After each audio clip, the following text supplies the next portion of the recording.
بسم اللہ الرحمن الرحیم۔ میرے تمام دیکھنے والے ناظرین السلام علیکم۔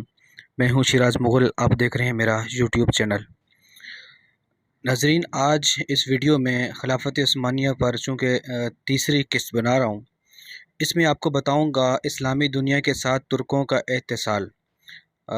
اس میں حضرت عمر کے حوالے سے بھی ہے کہ حضرت عمر کے حوالے سے یہ ترک جو ہے، ان کی نسل اسلامی دنیا کے ساتھ کیسے منسلک ہوئی۔ اس میں مورخین نے مختلف طریقوں سے لکھا، جس میں ایک محمد بن جریر طبری نے انہوں نے ایک واقعہ لکھا۔ 22 ہجری 652 کو اسلامی فوجوں نے باب کے علاقے کی طرف پیش قدمی کی تاکہ ان علاقوں کو فتح کریں۔ یہ وہ علاقے تھے جن میں ترک سکونت پذیر تھے۔ اسلامی سپہ سالار عبد الرحمن بن ربیعہ رضی اللہ تعالیٰ عنہ نے ترکوں کے سردار شہر براز سے ملاقات کی۔ شہر براز نے عبد الرحمن رضی اللہ تعالیٰ عنہ سے صلح کی درخواست کی اور اس بات کا اظہار کیا کہ وہ ارمان پر حملہ کرنے کے لیے اسلامی لشکر میں شریک ہونے کے لیے تیار ہیں۔ عبد الرحمن نے انہیں اپنے قائد سراقہ بن عمر رضی اللہ تعالیٰ عنہ کے پاس بھیج دیا۔ شہر براز نے سراقہ سے ملاقات کی اور ان سے اپنی خدمات پیش کرنے کے لیے اس سلسلہ میں بات کی۔ سراقہ نے اس کی پیشکش کو قبول کیا اور اس دفعہ ایک عریضہ حضرت عمر رضی اللہ تعالیٰ عنہ کے نام تحریر کیا اور انہیں اس دفعہ اطلاع دی۔ حضرت عمر رضی اللہ تعالیٰ عنہ نے بھی سراقہ کی رائے سے اتفاق کیا اور اس کے بعد مسلمانوں اور ترکوں میں باقاعدہ معاہدہ طے پا گیا۔ یوں مسلمانوں اور ترکوں میں کسی قسم کی جنگ نہ ہوئی، بلکہ یہ دونوں لشکر ارمان پر حملہ آور ہوئے اور وہاں اسلام کی اشاعت شروع کی۔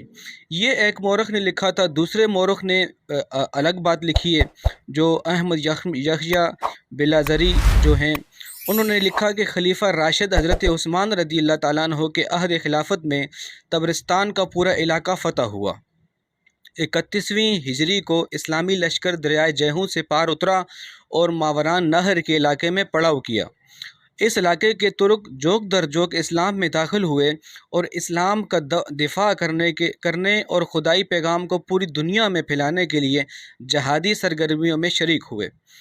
پھر تیسرے مورخ تھے، انہوں نے لکھا جو الدولۃ العثمانیہ و شرق العربی جو کتاب ہے، اس میں لکھا اس کے بعد اسلامی لشکر فارس کے شمالی مشرق علاقے کی طرف بڑھا تاکہ مسلمان لشکروں کے ہاتھوں دولت ساسانی کے سقوط کے بعد ان علاقوں میں الہی دعوت کی تبلیغ ہو سکے۔ یہ وہ علاقے تھے جو شمال کی طرف اسلامی سپاہ کے راستے میں سب سے بڑی رکاوٹ تھے۔ جب صلح کے معاہدے کی بدولت یہ مشکلات ختم ہو گئیں تو ان علاقوں اور ملکوں تک پہنچنے کی راہ ہموار ہو گئی اور ترکوں اور مسلمانوں کے درمیان ربط و ضبط پیدا ہو گیا۔ ترک اسلامی تعلیمات سے بہت متاثر ہوئے اور اسلام قبول کر کے اسلام کی اشاعت اور غلبہ دین کے لیے مجاہدین کی صفوں میں شامل ہو گئے۔ اور پھر پانچویں مورخ نے اپنے حساب سے کچھ لکھا اور چوتھے نے۔ اس کے بعد بھی اسلامی لشکر کی پیش قدمی جاری رہی۔ حضرت امیر معاویہ رضی اللہ تعالیٰ عنہ کے دور میں بخارا فتح ہوا۔ کامیابی و کامرانی کا یہ سلسلہ آگے بڑھا اور سمرقند بھی اسلامی قلم میں شامل ہوا، حتیٰ کہ اسلامی سلطنت کی سرحدیں وسیع سے وسیع تر ہوتی گئی اور ایک وقت وہ بھی آیا تھا کہ ماوران نہر کے تمام علاقے اسلامی سلطنت کا حصہ بن گئے اور ان میں بسنے والے ترک قبائل نے خالص اسلامی تہذیب و تمدن کو اختیار کیا۔ پھر پانچویں مورخ نے لکھا، محمود شاکر نے، عباسی خلفاء اور امراء کے درباروں میں ترکوں کا اثر و نفوذ بڑھنا شروع ہوا۔ ہر شعبے میں ترکوں کی بڑھتی ہوئی تعداد دیکھنے جانے لگی۔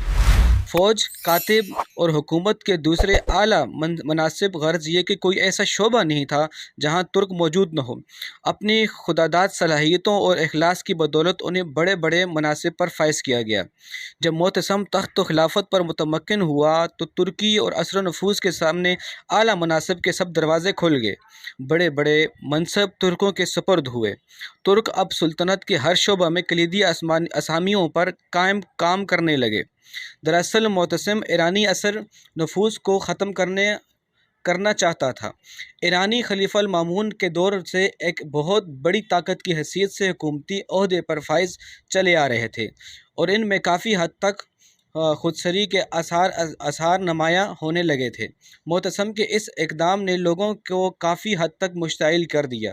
عوام اور سپاہ دونوں میں بے چینی پھیلنے لگی۔ تو اسی حوالے سے پھر آگے کچھ اور مورخین بھی ہیں، جو میں نے آپ کو تقریباً 5 مورخ کی باتیں بتائیں، جس میں الگ الگ باتیں تھیں۔ تو انشاءاللہ اس کے آگے ایک اور قسط بنائیں گے۔ اس قسط کا اختتام کرتے ہیں۔ آگے والی قسط میں دولت سلجوقیہ کا قیام کیسے ہوا، اگلی والی قسط میں انشاءاللہ آپ کو بتائیں گے۔